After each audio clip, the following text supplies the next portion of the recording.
മുറിവ്. നമ്മുടെ അതിക്രമങ്ങൾക്ക് വേണ്ടി അവൻ മുറിവേൽപ്പിക്കപ്പെട്ടു.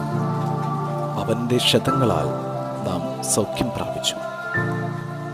അനന്തരം എല്ലാം നിറവേറിക്കഴിഞ്ഞു എന്നറിഞ്ഞ് തിരുവെഴുത്ത് പൂർത്തിയാകാൻ വേണ്ടി യേശു പറഞ്ഞു, എനിക്ക് ദാഹിക്കുന്നു. മറ്റുള്ളവരുടെ രക്ഷയെക്കുറിച്ചുള്ള തീഷ്ണതയാണ് മരണത്തിന്റെ നിമിഷത്തിൽ പോലും ക്രിസ്തു ആവശ്യപ്പെടുന്ന ദാഹത്തിനു പിന്നിലെ രഹസ്യം.